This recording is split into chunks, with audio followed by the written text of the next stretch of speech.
सेना की पुंछ गनर्स की तरफ से आर्म्ड फोर्सेस फ्लैग डे की पूर्व संध्या पर पूर्व सैनिकों की रैली का आयोजन किया गया, जिसमें पुंछ नगर तथा आसपास के ग्रामीण क्षेत्रों में रहने वाले पूर्व सैनिकों ने बड़ी संख्या में भाग लिया। इस अवसर पर अधिकारियों ने पूर्व सैनिकों से मुलाकात कर उनकी समस्याओं को सुना। वहीं उन्हें फ्लैग डे के बारे में अवगत कराते हुए फ्लैग भेंट भी किए, जिन्हें वो फ्लैग डे के अवसर पर अपने अपने क्षेत्रों में लोगों को प्रदान करेंगे।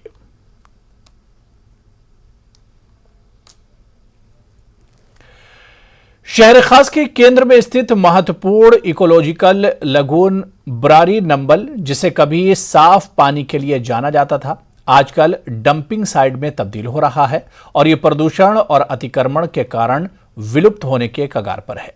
पेश है हमारे संवाददाता रईस मागरे की ये खास रिपोर्ट।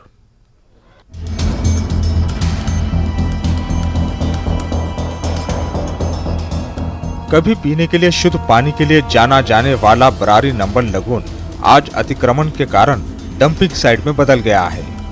इस लगून में और इसके आसपास कचरे और खरपतवार के ढेर देखे जा सकते हैं, जो कि बहुत ही दुर्भाग्यपूर्ण है। आज ये झील के बजाय डंपिंग साइट जैसा दिखने लगा है। ये शहर खास का एक ऐसा झील था जो देखने लायक था। यहाँ पे पानी जो था, मछलियाँ जो थी, वो कहते, मेरे फादर कहते थे कि हम पीते थे पानी। और मेरे भी थोड़ा सा एक बचपन का एक आइडिया है कि यहाँ पे ये साफ था। तो मसला ये है कि अब ये तो डंपिंग साइट बन गया। आप इसमें देखो, इसमें क्या हो गया, पानी का कलर देखिए, और पानी के कलर से इसमें बीमारियां फैल जाती है। हम जब या समर होते हैं तो यहाँ पे जो बदबू आती है, वो बदबू हमारे घर तक पहुँच जाती है, हमारे बच्चे बीमार होते हैं। तो हम गवर्नमेंट से इल्तिजा करते हैं कि इस झील के बारे में कम से कम शहरी खास की तरफ देखिए। सरकार को इस मामले पर विशेष ध्यान देना चाहिए, क्योंकि ये झील जो कभी बहुत प्रसिद्ध थी और लोग इसके किनारे बैठकर इसकी सुंदरता का आनंद लेते थे, आज ये दुर्गंध पैदा कर रही है। इसके पानी की गुणवत्ता में सुधार के लिए अभी तक कोई उपाय नहीं किए गए।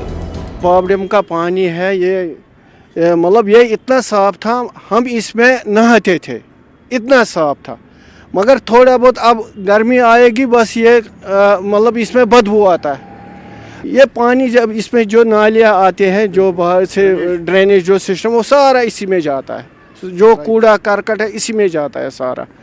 ये कहाँ साफ हो जाए? ये साफ था, पीने के लायक। हम इसमें नहाते थे, इसमें जैसे डल साफ होता है वैसे ही होना चाहिए। जो झील इधर है ये नेचुरली है, लेकिन गवर्नमेंट की वजह से हर साल इसको लाखों रुपए लगाते हैं, लेकिन फ़ायदा कुछ नहीं है।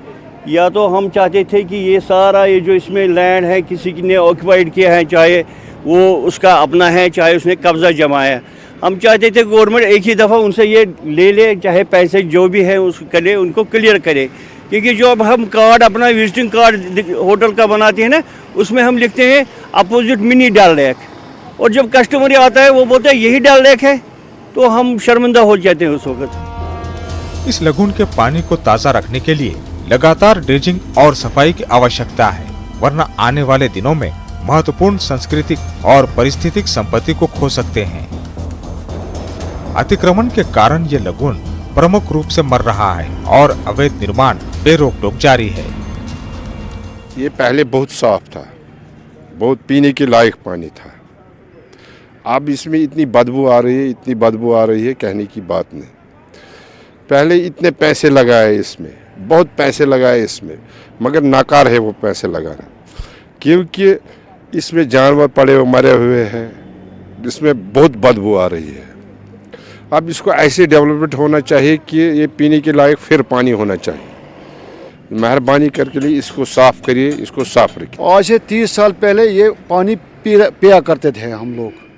ये डल से आता है, यहाँ से निकलता है फतेह कदल और बैरी नमल, ये बैरी नमल है।